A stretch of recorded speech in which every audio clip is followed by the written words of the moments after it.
Bom,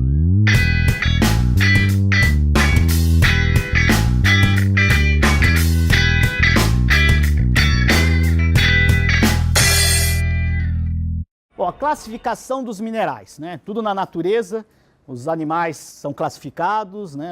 As plantas também, os minerais também são classificados. Se vocês fossem fazer hoje uma classificação dos minerais, que critério que vocês iam utilizar? Dureza. Minerais duros, moles, meio duro. Composição química. Qual outra forma?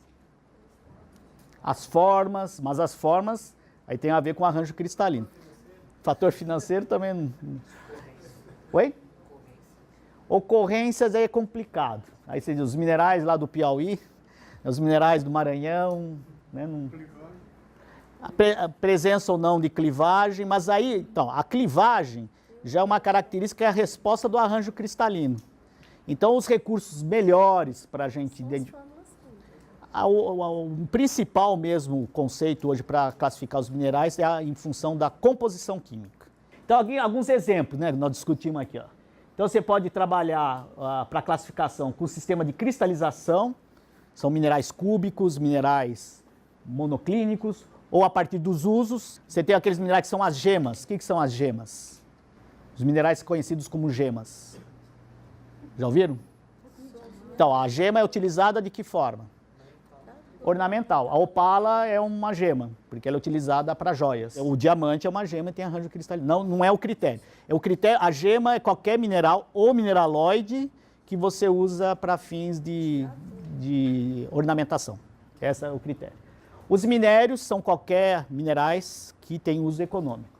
Agora, a composição química, aí sim, nós temos elementos nativos, que é o ouro, enxofre, o mercúrio, os óxidos, os sulfetos e o maior grupo dos minerais, que são os silicatos. A maior parte dos minerais são constituídos por sílica. Então, a classificação dos minerais em função da composição química do ânion, não do cátio, né? Então, tem os elementos nativos, que é o ouro, o diamante, que sulfetos, nós vamos ver até na nossa aula, é o sulfeto de ferro, a galena, que é o sulfeto de chumbo. O Vale do Ribeira tinha uma época que era muito conhecido por mineração de chumbo. Eles extraíam muita galena, era fácil a gente encontrar. Aí mudou a questão da sociedade tecnológica, não se usa mais chumbo. Onde que a gente usa chumbo hoje na tecnologia? E onde que a gente utilizava no passado? Que material que a gente usa chumbo? Inclusive até um problema nisso. Baterias. Mas só que as baterias a gente tem a característica do quê? De reciclar. Então, o uso do chumbo caiu muito em função disso, né? Mas antigamente as tubulações das casas, o encanamento era de chumbo. E hoje é de PVC. Então mudou a tecnologia, não se lavra mais no mundo chumbo. Então deixaram de existir as minas de chumbo e as minas de galena. Aí outro grupo são os sulfossais. Aí vem uma infinidade de minerais com nomes distintos, diferentes. Os óxidos existem bastante, principalmente a hematita, magnetita e ilmenita. A hematita, né, que é o óxido de ferro, hoje é o principal mineral dos minérios de ferro do mundo inteiro, que são produzidos assim, em grande escala. Os hidróxidos, por exemplo, a brucita, que é um hidróxido de magnésio, os aletos, no caso a halita, que é o NaCl, que é o sal de cozinha, o cloreto de potássio, que é a silvita, os carbonatos, a calcita, a maior parte daqueles espelhotemas das cavernas, estalactitas, estalagmites, são construídas de calcita. Tem um carbonato especial que diferencia da calcita pela presença do magnésio. A presença do magnésio implica em mudar a composição química e mudar as características desse mineral, e aí ele passa a ser um novo mineral que é chamado de dolomita. Aí nós temos nitratos, boratos, os sulfatos e cromatos, no caso a barita, que é um sulfato de bário, a gipsita, né, um sulfato de cálcio, hidratado, tungstatos, molibdatos, aí são curiosidades até. Os fosfatos, arsenatos, vanatos, a apatita, hoje é um mineral extremamente importante, porque para a gente desenvolver agricultura, a gente precisa de fertilizante. E um importante fertilizante, a necessidade é o fosfato, Quem que lembra a famosa tríade? Os 3 elementos básicos? O NPK. N é o nitrogênio, P é o fosfato e K é o potássio. Inclusive nós temos no Brasil uma carência muito grande de potássio. E aqui qual mineral que tem potássio aqui? A silvita, que é um cloreto de potássio. Tem uma mina, tem lá em Sergipe, uma mina subterrânea de cloreto, né, de potássio, que é uma unidade que tem a ver com a unidade do sal, do pré-sal, onde tem as jazidas de petróleo. E aí o grande grupo dos silicatos. A maior parte dos minerais são silicatos. O quartzo, que é o SiO2, o berilo, aí são silicatos que têm outros tipos de elementos. E aí a maior parte da natureza, feldspato, quase vários outros minerais são de silicatos. Aí é um exemplo aí, então, os elementos nativos, o diamante, o ouro, os óxidos hidróxicos, a bauxita, né? É um hidróxido de alumínio, não chega a ser um sal, não, um hidróxido. E o sal é de uma forma mais ampla, né? Os óxidos daqui é hematita, a hematita especular é aquela hematita tão bem recristalizada que às vezes ela dá um polimento que é utilizado como gema, como joia. A galena, que é o sulfeto de chumbo, aqui uma estibnita, e a pirita, que tem esse aspecto aqui dourado, lembra até o quê? É o famoso ouro de tolo, porque parece o ouro mesmo, mas não é ouro, né? Nós temos os fosfatos, os carbonatos, que são bastante comuns, sulfatos, molibdatos, os halóides, aqui vários tipos de silicatos, olivina, a turmalina. Dentro dos silicatos, que são os minerais mais comuns, nós temos outra classificação, que é uma classificação, 97% em volume da crosta terrestre são do grupo dos silicatos. E aí, conforme o arranjo cristalino, principalmente em função do tetraedro de silício e oxigênio, você pode ter todas essas subdivisões aqui, que nós não vamos entrar no detalhe agora, mas vocês vão ter uma disciplina específica disso, que são os minerais e rochas. O objetivo dessa aula é passar para vocês as principais características dos minerais e permitir que, com essas principais características dos minerais, vocês identifiquem os principais minerais que nós vamos trabalhar ao longo do curso. Então, o objetivo dessa aula, a hora que a gente falar que um granito é constituído de tal mineral, quando a gente falar esse mineral, vocês saberem, né, conhecerem muito bem esse mineral e também identificá-lo. Então, as características para identificar os minerais. Como é que você identifica uma pessoa? Tamanho, né, cor de olho, cabelo, né, cor de cabelo. Os minerais têm essas características. Nós falamos várias características aí. Quais algumas características que a gente permite nos de identificar um mineral? Dureza. Dureza é um. Qual outra? A cor. Olha, a cor a gente utiliza, mas às vezes a cor atrapalha, viu? Porque às vezes a cor a cor não ajuda muito. No exercício de vocês vai ter uma tabela, vocês vão colocar lá características determinantes do mineral. Porque assim, o mineral tem isso, é tal. Por exemplo, vocês vão ver um mineral lá de dureza 10. Tem vários aí para vocês podem levar para casa. Qual que é? O diamante. Tem um monte de diamante para vocês levar, né? Então, ok, mas não vai ter isso. Mas você tem um mineral que tem dureza 10, é o diamante. Qual outra característica nós falamos aí dos minerais? Clivagem. A clivagem. Gente, a clivagem, vocês vão prestar atenção, a clivagem é a característica do mineral quebrar em planos paralelos. Tipo, se ele não tem clivagem, ele pode ter fratura, o tipo de fratura. Então vamos ver essas características aí. O quartzo é um mineral que não tem clivagem. Ele não tem clivagem. Então você olha ele quebrado, você não vai ver nenhum plano muito bem feito. Ele tem uma fratura irregular. Essa é a característica do quartzo. Então se você pega um mineral, você vê que ele tem clivagem, não pode ser um quartzo. O magnetismo é uma característica também. Tem um mineral, são raros esses, mas tem que com ímã ele... Então é a característica do magnetismo. Como é que se chama um mineral que tem poder de magnetismo? Quem que chuta aí? Uma magnetita, né? Então você pode passar o ímã em todos, um que grudou, né? O ímã do grudou, né? Desculpa. Atraiu, é uma magnetita. Então o hábito, o termo, para vocês entendem o hábito como forma? Porque hábito é uma palavra, geralmente o hábito é o costume, né, que a pessoa tem. Mas em mineralogia a gente usa o hábito como a forma. Seu hábito é cúbico, seu hábito é laminar, prismático, né? A forma. Então o hábito é a forma do mineral. Se ele tem clivagem ou não, se tem uma ou várias clivagens. Tem minerais que tem duas clivagens perpendiculares, e a hora que você martela ele vai quebrar em vários prismas. A dureza é uma forma importante. A densidade, né? Um mineral muito denso, geralmente são os metálicos. A cor, né? Pode ajudar.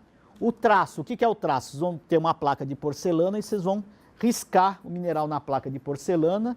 Se ele riscar a placa, o que significa? Que o mineral é mais duro que a placa, então ele não deixou o traço. Ele vai deixar um traço se ele for mais mole do que a placa de porcelana. Reação ao ácido clorídrico, qual é uma recomendação? Porque geralmente a mãe fala que não pode cortar na pia. E por quê? Já ouviram essa história? Que não pode cortar não pode cortar o quê? Não pode cortar limão na pia. Por quê? Não é que mancha, porque o limão é um pouco ácido, o sumo dele. Então tem pias que tem um mineral que com a acidez ele se dissolve. Esse mineral que dissolve, é o mineral que vocês vão identificar com a ação do ácido clorídrico diluído, é a calcita. Porque a calcita é o seguinte, a hora que você pinga o ácido clorídrico fraco, esse ácido clorídrico vai dissolver o mineral e vai soltar gás carbônico. E ele vai borbulhar. Então, agora cuidado até com esse termo, tem gente que fala que ferveu, né? Não é ferver, né? Qual é o processo de soltar gás? Como é que a gente fala? Que é igual o sorrisal, efervescência. Então ele tem a efervescência, né? Então se você tem uma pia que é de mármore, né? O mármore é todo constituído por mineral da calcita. Se você cortar o limão, aí vai dissolver. Agora, se for uma pia, como hoje, ultimamente são pia de outros materiais, né? Por exemplo, o granito, que é constituído de quartzo, mica e feldspato, você pode cortar limão que não vai efervescer. Então, uma das utilidades de geociência é não brigar com a mãe. Se for cortar limão na pia de granito, pode falar para ela que não vai acontecer nada. E já viu também, a mesma relação você pode usar gente afiando faca em pia de mármore. O que acontece? Você pode até reparar que não vai acontecer nada, porque o mármore, né, a calcita, ela tem dureza 3 e o aço tem dureza 7. Então a pessoa só vai estar desgastando a pia, isso é ruim, né? E já no granito também não vai ajudar muito também, né? Então a pia não é um bom lugar para afiar a faca. Então o traço é essa característica, né? Quer dizer, o mineral é mais mole do que a placa de porcelana e deixa Na verdade o traço o que é? Você está moendo a rocha e deixando, desculpa, o mineral, e está deixando o pozinho dele lá. Então quando você está riscando o lápis no papel, você está deixando o traço. O que você está deixando? Você está deixando umas pequenas partículas do quê? De que mineral? No papel? A grafite, né? Então, reação ácido clorídrico, já adiantei para vocês. O magnetismo e fluorescência. Tem alguns minerais que com lâmpada fluorescente, eles ficam mais fluorescentes. A gente não usa muito esse recurso, mas em termos de recurso didático no museu é legal, que você acende uma luz, tem uns minerais que têm essa característica. Bom, a cor do mineral, né, alguns minerais são realmente identificados pela cor. A malaquita é um carbonato de cobre e o fato do cobre dá essa cor verde. E é interessante que a malaquita foi utilizada na estátua da FIFA, aí, da Copa. Vocês podem ver na base dela tem uma auréola, né, um disco de um mineral verde, que é a malaquita. Ela é sempre verde. Algumas outras impurezas, principalmente do quartzo, dá o quartzo, que é a mesma composição química, dá uma cor diferente. É o quartzo rosa, o quartzo roxo, que é a ametista. Tem o lápis lazuli, que são azul. Isso aqui é importante. Tem mineral que você olha o mineral e você não acredita, mas ele é transparente. Ou seja, se você cortar uma fatia muito, muito fina dele, ele deixa passar luz. Então são os minerais transparentes. Tem alguns minerais que deixam passar parcialmente, você não deixa passar totalmente. São os translúcidos. E os minerais que são metálicos, como a hematita, o sulfeto de ferro, eles têm a propriedade de serem totalmente opacos, eles não deixam passar. Aí o quartzo, né, que tem uma variedade incrível em função da cor, você tem o quartzo impuro, incolor, que eu particularmente acho mais bonito. Tem a ametista, que os íons de ferro dá aquela característica roxa bem forte. Quartzo róseo e alguns quartzos com a exposição de radiação, ele muda de cor. Inclusive aqui no IPEN, do Instituto de Pesquisa de Energia Nuclear, Eles fazem isso com algumas gemas, sofrem, tem que saber fazer isso, que o bombardeamento ele muda de cor. Inclusive teve um problema uma época que parece que clandestinamente estavam fazendo bombardeamento e vendendo material por baixo do pano, só que não com rigor, e essas gemas estavam saindo com radioatividade. Então a pessoa ia ter um colar que ia afetar. Então, perigoso. Hein? A questão da diferença em fratura e clivagem. Então a fratura, geralmente, ela pode ser plana e irregular ou aquela fratura que já foi apresentada para vocês, que é a fratura conchoidal, porque ela tem essa forma de concha, que forma essas linhas, né, como se fosse uma concha. E a clivagem, gente, é uma quebra preferencial e paralela dos planos. Então, vocês olham um mineral que tem clivagem, vocês vão ver que esse plano é paralelo com outro plano e assim sucessivamente. A dureza. O mineral, isso aqui é uma escala que foram utilizados esses minerais, mas poderia ser utilizado outros minerais. Então, o mineral com menor dureza é o talco e é considerado um valor 1. A gipsita, né, o gipso é o número 2, a calcita tem dureza 3. Então, quando a gente fala calcita tem dureza 3, é uma convenção. Foi o Mohs, né, a escala de Mohs, que convencionou dessa forma. Então, a calcita, segundo a escala de Mohs, tem dureza 3. A fluorita tem dureza 4, a apatita 5. O ortoclásio, que nada mais é do que um tipo de um feldspato, tem a dureza 6. O quartzo tem a dureza 7, o topázio 8, o córido 9 e o diamante dureza 10. É uma escala que não tem nenhuma proporção matemática. É uma classificação. Usaram, aí vocês acharam interessante lá o Nicol, porque recebeu o nome, e o Mohs inventou. Vocês podem inventar uma escala aí, agora não sei se vão usar, né? Trabalhar com a escala de Mohs é um recurso interessante. E não só para trabalhar com um projeto educacional, ela é utilizada para identificar os minerais. Existe até uns kits, né, de umas ferramentas com escala de durezas que comparam. Não é o próprio mineral, mas é um aço feito de tal forma, calibrado com esses minerais, cada um desses tem aquela escala de dureza. Então você pode utilizar de forma mais refinada. E também a gente utiliza alguns materiais, por exemplo, a unha tem a dureza mais ou menos 2. Então a unha vai riscar o talco e a fluorita, né? Não, desculpa, o gipso. Nós temos aqui gipso, vocês vão ver. O alfinete tem uma dureza mais ou menos 3,5, que é um aço não muito resistente. O aço do canivete, uma dureza mais ou menos 5. O vidro, 5,5. E a porcelana, a dureza 6. Então, a comparação com a escala de Mohs, nós vamos ver. A unha vai riscar o talco e o gipso. O canivete vai riscar muito bem a calcita e a fluorita, mas já não risca o quartzo, nem o topázio, nem o córido e o diamante. O hábito, né, que é a forma do mineral, né, você vai ter hábitos equidimensionais. O que é equidimensional? A dimensão é igual para todos os lados. Hábito prismático, acicular, é quando aparecem agulhas, né, um hábito próximo aqui do fibroso. O tabular e um hábito placoide. Compacto, quando você tem um material totalmente maciço, ele não tem um arranjo, uma forma muito bem visível. Um hábito terroso, que parece terra. Típico hábito terroso é a bauxita, que a bauxita é um produto de alteração dos minerais. Esse termo aqui é bonito, né? Vocês já vão aprendendo, tem umas palavras bonitas em geociência. Quando tem essas formas globulosas, a gente dá o nome de hábito botrioidal. E o hábito fibroso. Tem uns minerais que são fibrosos, inclusive a polêmica toda, vocês já acompanharam aí, a questão do amianto. Qual a questão do amianto? Tem até um livro interessante na biblioteca, que é o mineral maldito e mágico. Porque ele é um mineral fibroso, você pode fazer fibras, com essas fibras você pode fazer tecidos, e é um mineral altamente resistente ao fogo, aquecimento e isolante térmico. E muito resistente em termos de tensão. Então, com esse mineral, você pode fazer tecidos de roupa de proteção ao fogo, e antigamente eles utilizavam muito para calefação. Então, eles moíam o mineral com a cola e iam jateando.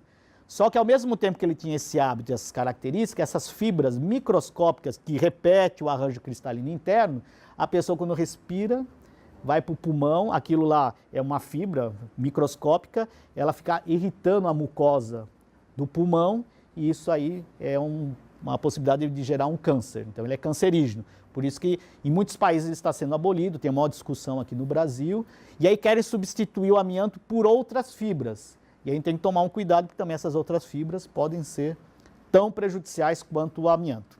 Cor do traço. Então o traço é aquela característica mineral que é mais mole do que a porcelana. A hora que você passa na porcelana, ele vai deixar o pó. E é geralmente utilizado para os minerais metálicos. A galena vai ter uma cor de traço, a hematita vai ter outra cor. O brilho, né, ser um mineral, ele tem um brilho metálico, o próprio nome já diz, já identifica que é um mineral metálico. Não metálico é um brilho vítreo, sedoso, aquela coisa aparentemente meio gordurosa, resinoso, e quando não tem brilho, é um mineral que está com uma superfície fosca.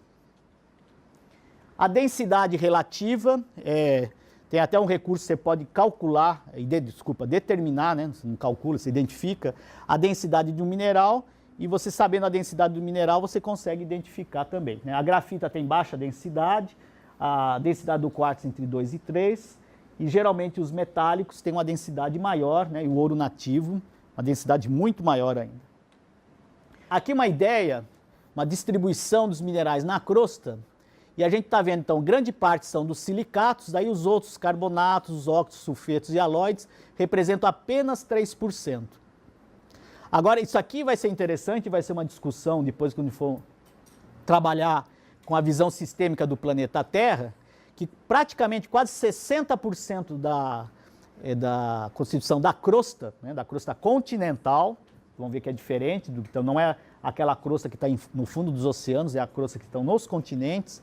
Praticamente 60% é de feldspato, 13% são de piroxênios e anfibólios, que são os minerais que são mais para a frente, e só 10% de quartzo, 10% de micas, 3% de olivina e 2% de outros minerais, né, que nós não vamos entrar em detalhes.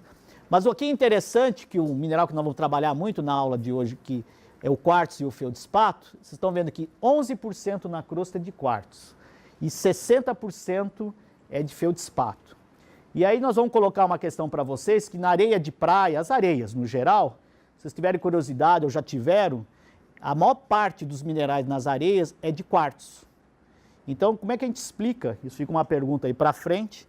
Se 60% da crosta é de feldspato, que é um mineral muito abundante, porque nas areias a gente encontra mais quartzo do que feldspato. Gente, esses minerais aqui, que tamanho que vocês acham que tem esses minerais? Isso é uma selenita. Qual o tamanho? Mostra na mão. Pequenininho. Que tamanho que vocês acham que tem esse mineral? Que tamanho? Muito. Por isso que a questão de escala é importante. Ah, então, você já viu, pera lá. Mas ele falou muito pequenininho. Há uma montagem aí? Por isso que a gente, quando vai tirar a fotografia, põe um canivete, põe uma escala. Gente, ó, quando isso aí começou a ser divulgado na internet, muita gente achou que era montagem. Isso aí é incrível, são cristais de gipso, selenita, numa mina no México. Eles estavam lavrando a mina e geralmente para lavrar a mina, por causa do nível freático, tem que bombear a água. E tirando a água, abrir esses salões gigantes, a temperatura aí é altíssima, quase mais de 50 graus Celsius, e é um lugar assim belíssimo. O único problema, eles até pensaram de abrir para o turismo isso daí, mas é insuportável o calor e as pessoas não aguentam ficar aí. E como é uma mina, manter o nível freático baixo, que é bombeamento, é muito caro, a hora que acabar a atividade na mina, eles vão parar de bombear, isso aí tudo vai encher de água novamente. Bom, na aula prática, vocês vão utilizar essa tabela para preencher as principais características dos minerais. Cada mineral vocês vão seguir uma linha dessa e colocar cada característica desse mineral para depois chegar à sua identificação. Para identificação, vocês vão usar esses guias, que vão ter um para cada grupo, e aqui estão as principais características dos minerais. Por exemplo, vocês vão pegar um mineral como esse aqui. Esse mineral aqui, uma característica muito marcante dele é o fato dele soltar em placas. Ao soltar essas placas, isso aqui é uma característica do mineral que nada mais é do que a clivagem, que é aquela propriedade do mineral quebrar em planos paralelos. Outra relação é a dureza. Vocês vão pegar um canivete e ver se risca ou não. O canivete tem uma dureza 6 e vocês vão ver, não vão estragar muito o mineral, que é um mineral bonito, só um pequeno, ver que ele risca. Então isso significa que esse mineral tem uma dureza menor do que o canivete. E com essas características, clivagem e a dureza, e o fato dele ser um mineral transparente, vocês vão olhar aqui no livro e vão identificar o mineral. No caso, esse mineral, né, no final da aula, vocês vão ver qual é o tipo de mineral. Então, esse mineral, com as características dele, vocês vão conseguir identificar que ele é uma muscovita, que é um tipo de mica. Isso aqui era utilizado como um isolante térmico. E hoje, com o número de ferro elétrico é muito maior, não existe tanto mica desse tipo para fazer tanto isolante. É feito com outro material artificial. Outra característica também aqui importante, que é esse mineral, né? Ele tem 2 planos de clivagem muito bem definidos. Ao tentar ver a dureza, nós vamos ver que com o canivete ele risca, então ele é menos duro do que o canivete, então você chega a esse mineral, ele tem uma dureza 3, mas ele tem uma característica mais marcante para identificar, que é ao pegar um ácido clorídrico bem diluído, bem fraquinho, e ao pôr uma gotinha só, ele vai borbulhar. Isso significa que com a dissolução está liberando gás carbônico, esse gás carbônico está efervescendo, isso mostra que o mineral está dissolvendo. Então, com essas características, vocês vão chegar à conclusão que esse aqui é um mineral, que é a calcita, que é constituída de carbonato de cálcio. Muito cuidado com o ácido, vocês vão ter um papelzinho aqui, vamos limpar esse ácido.